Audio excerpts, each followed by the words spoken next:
So what is human trafficking? Stick around, I'm going to tell you.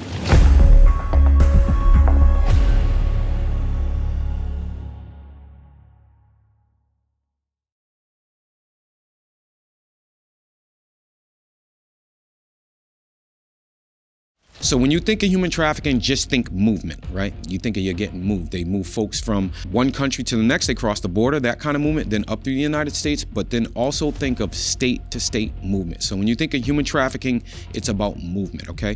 But that movement is motivated by one of the types of trafficking, right?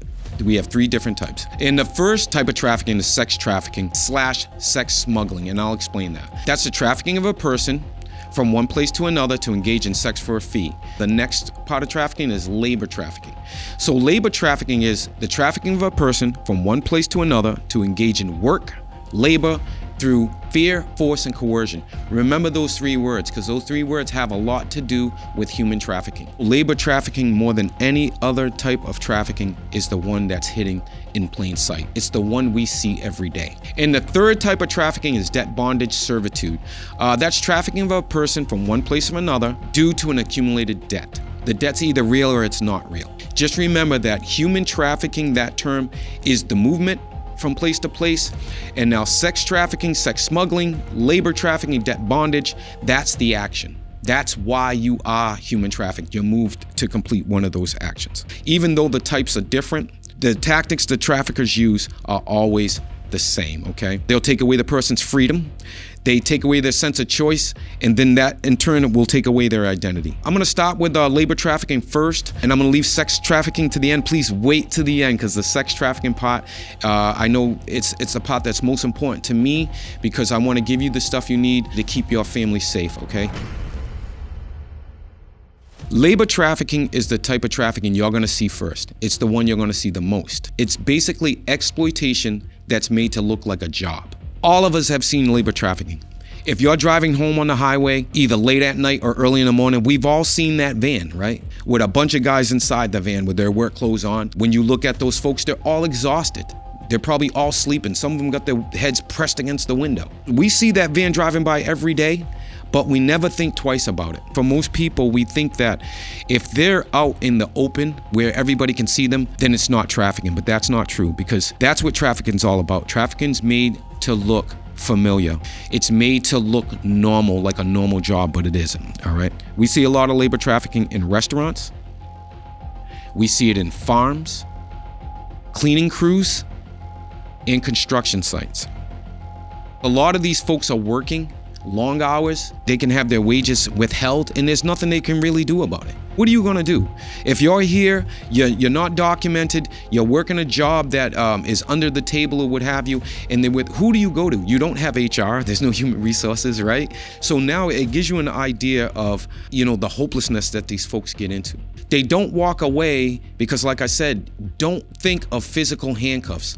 Think of mental handcuffs. Think emotional handcuffs, think dependency, and think of folks that are being affected by the force, the fraud, and the coercion. Most people think of labor trafficking, they think of your migrant workers who are forced into doing work with threats of being deported and also threats of being arrested. Debt servitude is very similar to labor trafficking. They're going to confiscate their passports and IDs. They're going to threaten to deport them if they go to the police. They're going to use illegal recruitment fees where they make folks pay them money to get the job. They may withhold wages from these workers if the workers don't listen to them. They're going to isolate them and create that debt bondage, right? And I'm going to tell you how they do that. 2018, I did a bunch of cases. In 2018, from what I learned, it cost approximately $8,000 for you to come across the border. To have a coyote. I'm gonna have a whole show on coyotes and all that stuff, but what a coyote is, it's a group of people that help folks get across the border. They're folks that'll come down to your little small town, they'll come down to your little village in these little countries. They'll promise them, if you come with me, I'll get you a good job. If I know the right places to go, and they'll tell the parents your child's not gonna be sex trafficked, which isn't true, right? They're gonna use all of those things to get the folks to come across the border. Once you get to the border, you're not dealing with that same coyote. They kind of pass you off to the next person. At that point, that's where some of this debt bondage gets created. Because you may pay, like I said, an average of $8,000 to get across. But now when you get passed on to that next trafficker, he's going to tell you, hey, I need an extra $800, $900 to get us across the border. And you might not have that money. You're like, wait a minute, I just gave you all the money I had. I literally took out a loan to get here. He's going to tell you it's okay. You can pay me off little by little. We're going to get you a job. Once you get the job, you can pay us off. That's where that debt gets created, right? But what these folks don't know is the debt also gets created because while they're being moved, they're being charged for transportation. They're being charged for the food they eat. They might be charged for toiletries, but they're not aware of that. You know, in their mind, they only see that top dollar that they owe.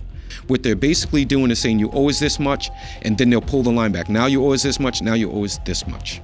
It's a debt that they never, ever pay off. When it comes to sex trafficking, most people think that the victims are kidnapped, right? Like we showed you the video of the van pulling up and all that stuff. I'm not saying it never happens that way. I'm just saying more commonly, sex trafficking does not involve somebody being kidnapped and all that stuff. That's the stuff you see in the movies and TV and stuff like that. And like I said, it does happen, but it's not the most common way it happens. Most of the time, your traffickers are going to be a boyfriend or somebody you think's a boyfriend. It's going to be an old friend, somebody you knew in the past that reconnects with you because he wants to traffic you. Or it might be now, a lot of times we see that the trafficking happens online. Because now, in this day and age, the trafficker needs nothing more than a computer, a cell phone, and your child's attention. In future episodes, I'm going to show parents what you guys need to do to keep your kids safe online. So with sex trafficking, you get all three. You get in sex trafficking, you're going to get labor trafficking, and you're also going to get debt bondage, right? Because the same thing I talked about in labor trafficking happens to these girls that work for these either a pimp or a trafficker, is a debt's created by them. So say it's an escort type situation where a girl has a pimp. Her debt's going to be created by that pimp.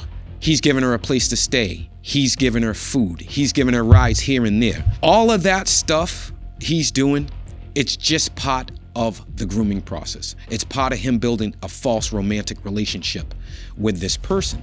And once he has that established, then he's going to go in.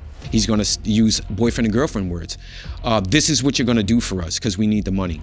And if you love me, you would do this, right? Or he's going to say it's only going to be only this one time, right?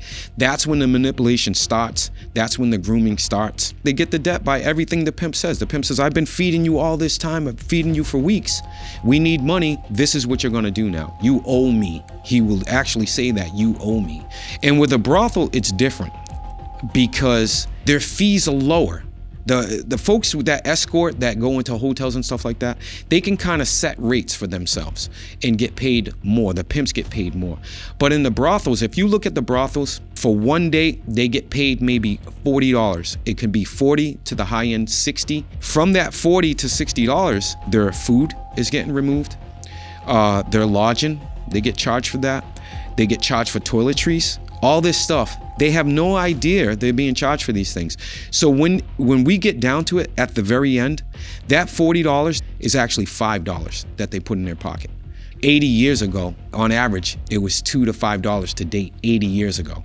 So in 80 years, we really haven't moved too far when it comes to these folks being exploited, because these girls are working in these places, sometimes dating 20, 30 guys a night, and they're only getting paid on average after everything's taken out about $5. So who's at risk for sex trafficking?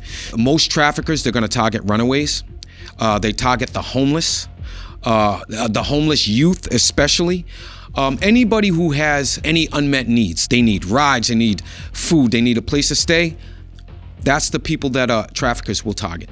These traffickers, it's all about psychological manipulation, right? I'm gonna get into our next show is gonna be about the traffickers, the tactics they use and stuff like that. And you'll see that they are masters in grooming. They're masters in psychological manipulation, okay? So there you have it. Now you know the 3 types of human trafficking. If you're with me in this fight against human trafficking, please like, comment, subscribe, and share this episode with somebody you think it can help. And remember to stay safe, stay aware, and always stay 10-8.